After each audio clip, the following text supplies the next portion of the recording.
Tidak usah fitnah, tidak usah tuduhan Jokowi berbohong. Dia sendiri mendeklarasikan dirinya, memproklamirkan dirinya itu bohong. Apa buktinya? Ini kasat mata. Tahu teknik aku berbohong. Investor sudah mau masuk ke IKN. Dari Singapura sekian. Dari Qatar sekian. Dari apa sekian. Ada sekian. Atau teknik aku berbohong. Wah itulah. Gue bilang investor udah ada. Padahal tak ada investornya. Yang ada oligarki. Aku bawa ke sana. Mohon maaf teman-teman yang mengkritik itu kan juga mungkin pergi ke sana kemari kan lewat jalan yang dibikin oleh Pak Jokowi. Ya kan? Naik pesawat di bandara yang dibikin oleh Pak Jokowi. Seolah-olah bahwa Pak Jokowi nggak ada warisan sama sekali.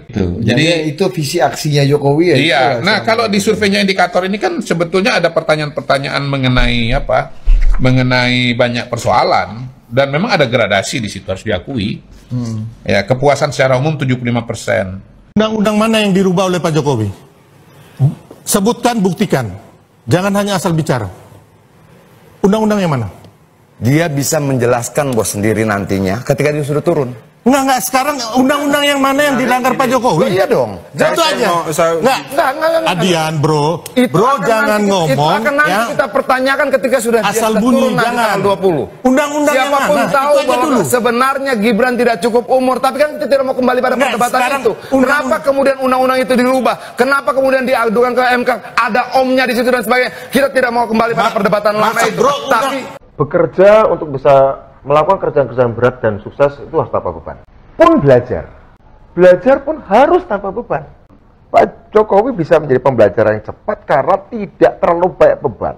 Mengajarkan sebuah ilmu baru pada orang yang punya banyak ilmu lama kesulitan. Karena gelasnya sudah merasa penuh 3/4. Tumpah terus. Tapi kalau mengosongkan diri, ini dituangkan apa sih enak. Sama Budiman. Kenapa lo gitu, Bud? Saya tidak setuju pendapatmu. Menurut saya Pak Jokowi justru kekuatannya bukan banyaknya literasi buku yang dia baca, bukan. Justru kemampuan untuk yang nggak relevan ya sudah. Oh, aku udah baca ini, udah tahu ilmu ini. Tapi zaman sekarang nggak relevan. Ya sudah, menentukan relevan nggak relevan itu butuh keringanan hati. Ya udah, ini bukan beban untuk saya kok. Tapi saya belajar ini untuk membantu saya. Ilmu ini bukan untuk menjadi beban bagi saya belajar ilmu baru. Saya pikir itulah rahasia pembelajar cepat. Saya kira itu. Saya kira Pak Jokowi adalah pekerja tanpa beban, pembelajar tanpa beban. Pak Jokowi itu udah ngono lho, mentang-mentang. Lah iya. Padahal Pak Jokowi kalau nggak ada PDI Perjuangan juga, aduh, kasihan dah. Lo legal formal lo. Beliau jadi presiden tuh nggak ada kan ini. Legal formal. Kalau nggak ada PDI Perjuangan, Kasihan deh lu gitu loh. Itu kan kalimat itu menjadi tidak berlaku. Sebetulnya dia di PDI Perjuangan Jakarta gitu. Salah satu bukti ya kalau menurut saya. Nah, tetapi kan kemudian survei menunjukkan bahwa peluang Jokowi untuk menang Pilpres itu lebih tinggi daripada Ibu Mega. Sehingga akhirnya diputuskanlah bahwa Jokowi yang jadi calon gitu. Mungkin kurang lebih sama dengan atau mirip dengan kemarin beberapa tahun lalu PDI Perjuangan Bu Mega memutuskan calonnya Ganjar, bukan Puan lah. Mirip dengan seperti itu. Dan itu juga sebenarnya menunjukkan sisi positif Bu Mega, bahwa Bu Mega melihat hasil survei. Betul, tetapi itu sekaligus menjelaskan bahwa PDI Perjuangan itu tidak boleh ambil kredit 100% terhadap perjalanan politik Pak Jokowi. Betul. Nah, itu kan suatu situasi yang diimplikasikan oleh kalimat kalau nggak ada PDI Perjuangan, kasihan deh lu gitu loh. Itu kan kalimat itu menjadi tidak berlaku. Nggak berlaku. Kalau Jokowi ini nggak punya elektabilitas, lalu Anda tunjuk, itu berlaku. Tapi ketika Jokowi punya elektabilitas, berpeluang menang, maka kemudian, mohon maaf, jangan-jangan sebaliknya yang terjadi, gitu loh. Bahwa Pak Jokowi lah yang menyelamatkan PDI. Garis miring, kalau nggak ada Jokowi, kasihan deh lu kan gitu. Bisa dibalik begitu. Nah, saya mau tambahkan juga, sebetulnya, kalaupun bukan PDI Perjuangan, pasti banyak partai politik ya mau mencalonkan Pak Jokowi, gitu. Gak ada nyali dia mau ketemu sama Mega. Oh, Pak Jokowi.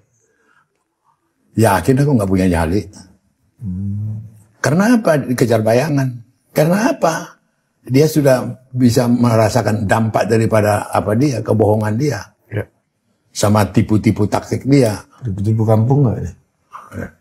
Pak, ini gimana kalau saya dipanggil? Udah ngomong di Balai Gibran. Jangan lupa memilih Ganjar. Video tuh.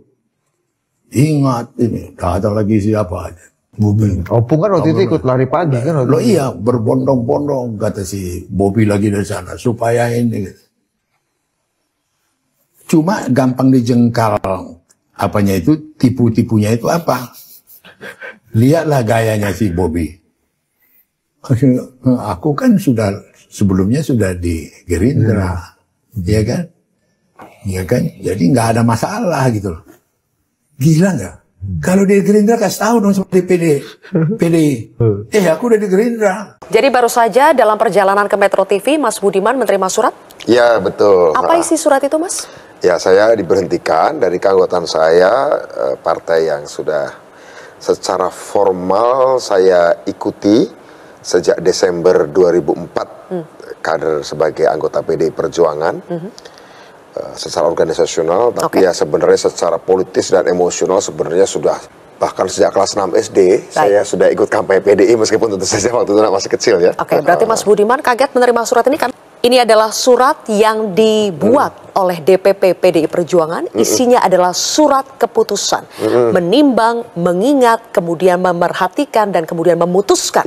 Memberikan sanksi organisasi berupa pemecatan kepada Saudara Budiman Sujatmiko dari keanggotaan Partai Demokrasi Indonesia Perjuangan. Kemudian poin yang kedua, kita lihat lagi.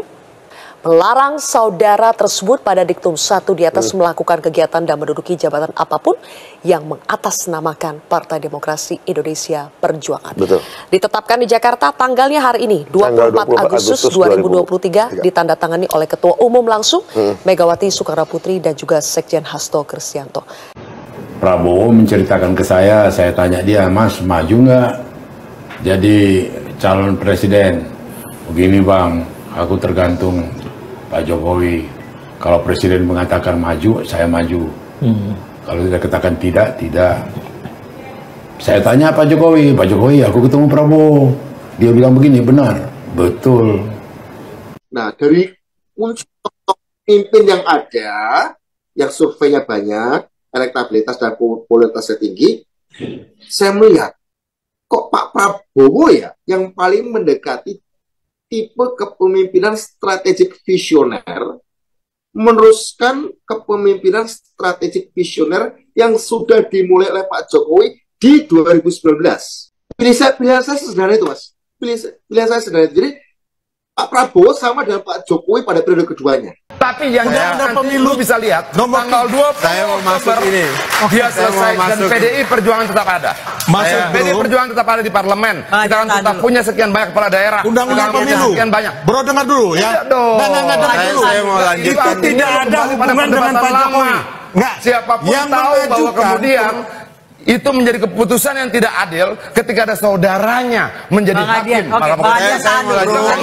Itu lagi atau tidak? Undang-undang kita mau memperdebatkan itu lagi atau tidak? Ayo nggak apa-apa. Kalau Bro belum selesai dari kekalahan yang kemarin belum selesai di Mahkamah Konstitusi. Saya dengar dari Gerindra dulu. Bang Adian tahan dulu. Kita sedang mempersiapkan diri menyambut tanggal 20 Oktober. Oke, Bang Adian tahan dulu. Saya mau lanjutkan ini. Undang-undang itu setahun lalu diajukan oleh 21 orang, Bro, bukan oleh Pak Jokowi. Oke, tahan dulu Bang Adian. Dan diputuskan oleh saudaranya dia begitu. Ketika 2019 dilantik, di situ Jokowi berteriak di gedung MPR. Saya tidak punya beban. Kita kira tidak punya beban akan membangun habis-habisan, bersih beneran, revolusi mental terjadi. Ternyata apa yang terjadi? Tiap malam kongko sama konglomerat. Itulah tidak ada beban. Ketika sejak 2019 kemudian yang namanya usaha martabak dan pisang itu berubah menjadi udah tahu semua lah. Ya, menjadi Sinarmas, menjadi Shopee, menjadi macam-macam. Dan kalau diperiksa nanti kalau Kapolrinya udah ganti, mau meriksa ketahuan tuh berapa T masing-masing tuh barang itu. Ya. Lalu kita dengar, apakah di dalam yang namanya hilirisasi itu tidak ada golden share? Kalau saya sih yakin pasti ada. Jadi orientasinya adalah apa? Saya kemudian mendalami bahwa Jokowi ini memang manusia yang diasuh oleh syahwat kekuasaan yang luar biasa. Yang paling tinggi itu menjaga toleransi keberagamaan 86%, menyediakan pelayanan kesehatan yang terjangkau 85%, membangun sarana transportasi umum 84%, menyediakan pendidikan yang terjangkau 82%. Ya memang masih ada sih soal yang tidak puas ya, soal pendidikan terjangkau ini ada berapa? 16% yang nggak puas. Ada, bukan nggak ada sama sekali. Tapi kan mayoritas 82% puas. Menjaga ketertiban masyarakat 82% puas. Kebebasan berbicara 74% puas, yang tidak puas 21%. Nah ini yang mungkin ada Mas Ulil ya yang mengatakan bahwa kita hidup di dunia itu atau menilai kinerja pemerintah itu jangan cuma satu dimensi aja, jangan cuma satu aspek gitu. Jangan satu kemaslahatan aja, misalnya kayak demokrasi gitu. Tapi ada kemaslahatan yang lain yang disebut sebagai multiple maslahat itu gitu. Itu derajat kekesalan Bang Deddy itu sebegitunya ya, sampai mengeluarkan kata-kata yang menurutku cukup keras ya. Jokowi sudah membakar rumahnya sendiri. Ya itu kan hasil dari kata-kata Pak Jokowi sendiri kepada Andi Wijayanto. Kalian hebat kalau bisa ngalahkan saya. PSI akan masuk parlemen, PD Perjuangan suaranya akan turun, lalu Ganjar akan kalah.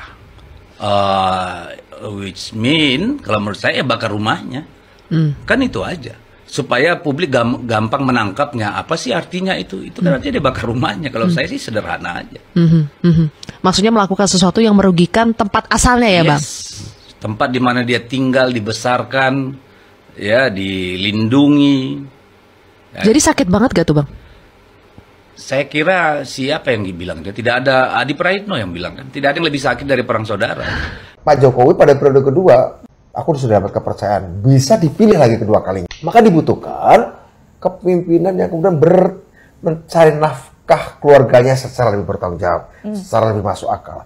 Keluarganya dibawa ke pentas dunia. Keluarga Indonesia nih, ada Pak Jokowi. Pada periode kedua ini udah dibawa ke pentas dunia nih. G20, MotoGP, apapun. Ya semua pentas dunia. Oke, Freeport, bla bla bla.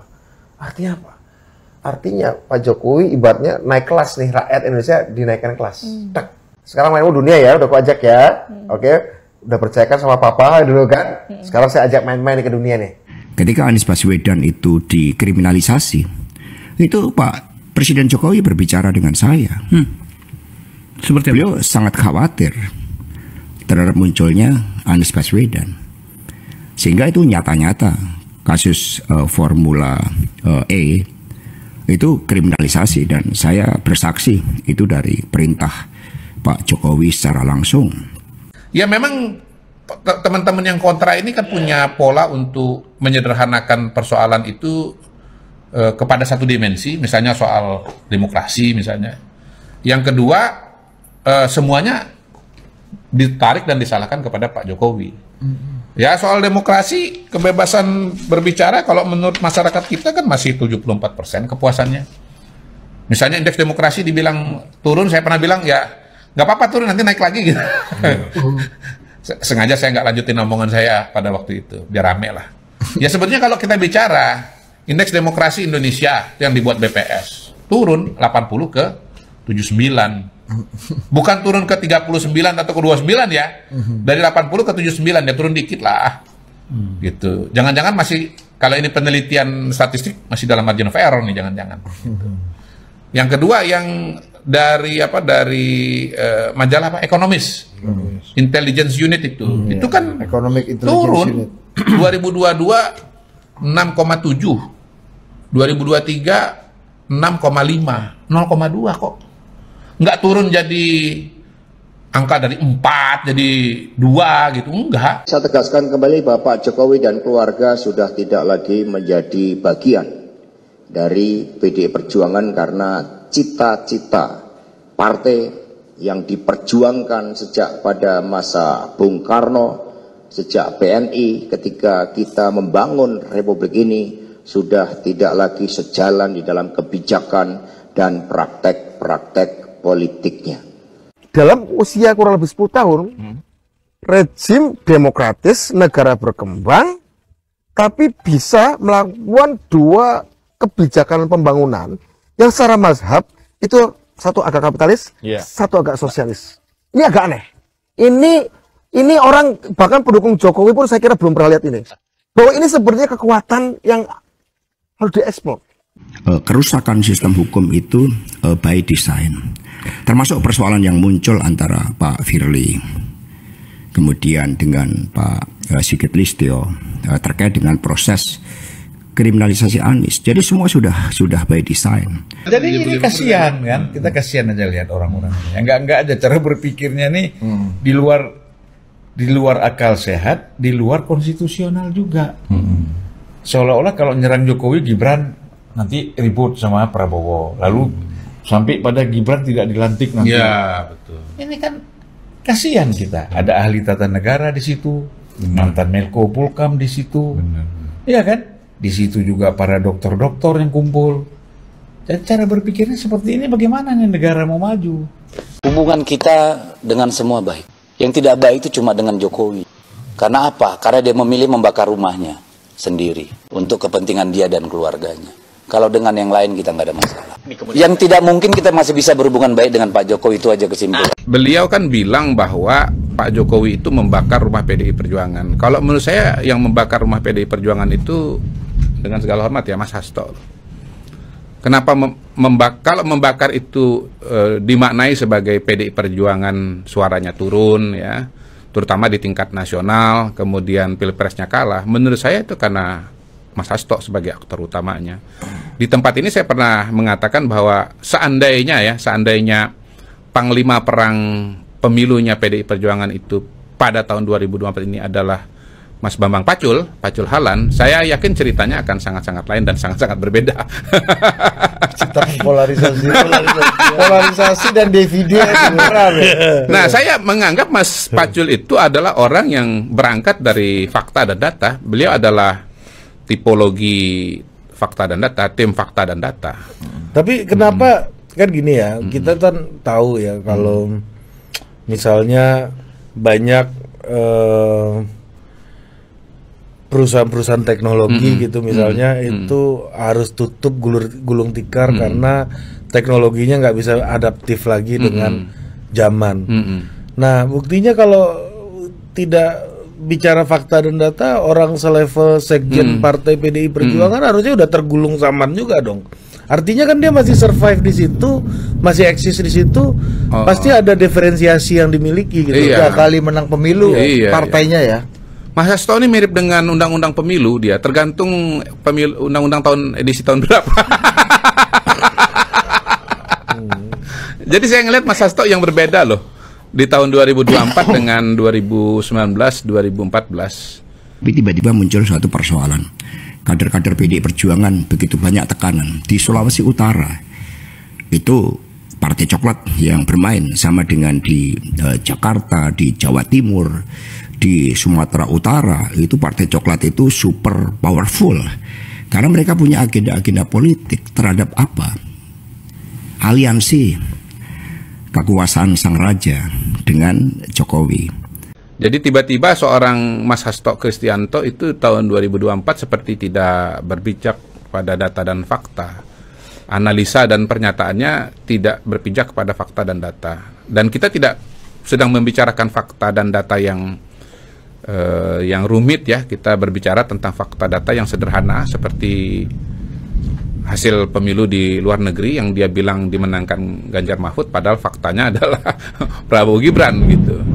Kemudian dia misalnya mengutip seolah-olah saya sudah mengetahui hasil pemilu begitu ya, menyamakan Kodari dengan Kodak dan Kodar. Mengetahui pemilu, mengetahui hasil pilpres sebelum pencoblosan ya, itu kan menyamakan Kodari dengan Kodak dan Kodar. Padahal sebetulnya saya tidak pernah mengatakan hasil nasional ya, dan bukan hasil pemilu, tetapi itu adalah Pilkada Jakarta, survei Pilkada Jakarta dan hasil survei pada bulan Desember ya, pada saat materi itu saya sampaikan gitu. Jadi hal-hal yang sifatnya sangat mendasar atau fundamental itu beliau sepertinya lepas dari fakta dan data itu. Mengapa ini saya sampaikan? Saya pikir semuanya udah selesai ketika Pilpres kita juga sudah datang, seluruh anggota legislatif PDI Perjuangan hadir semua. Diminta hadir oleh Bu Mega. Perintah langsung Ibu. Perintah langsung Ibu tertulis menghadiri, wajib hadir pelantikan Presiden Prabowo Subianto dan Wapres Gibran. Tapi ternyata itu tidak cukup. Bahkan kemudian saya diancam, informasinya A1. Mau dijadikan angka untuk kasus yang sangat tidak jelas. Makanya survei untuk DPD Jakarta, untuk wilayah Jakarta. Iya, untuk apa? Untuk bukan paslon. Pilkada, kan? Ya, paslon di DKI Jakarta. Ya. Maksud saya. Kenapa saya bacakan hasil di Jakarta? Karena waktu itu saya bicara forumnya, bicara TKD, tim kampanye daerah di DKI Jakarta. Jadi cara kita melihat Mas Hasto ini menurut saya ya sangat berbeda dulu dengan sekarang gitu. Jadi ya itulah yang saya bilang Mas Hasto itu terkubur pada tahun 2024. Pada tahun 2014-2019 beliau bersinar.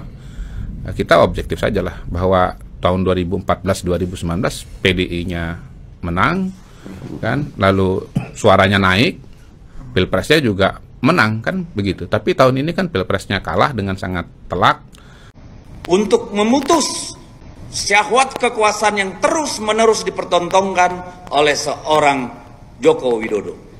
Kami terus terang bersimpati dan kasihan melihat Presiden Prabowo ketika kami melihat beliau tidak dihormati selayaknya sebagai seorang presiden.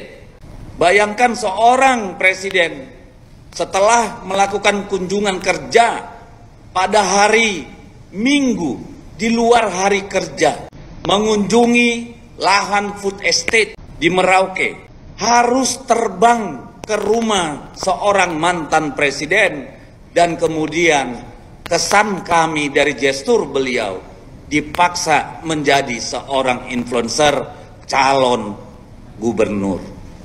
Hati kami tersakiti. Betul-betul itu sesuatu penghinaan.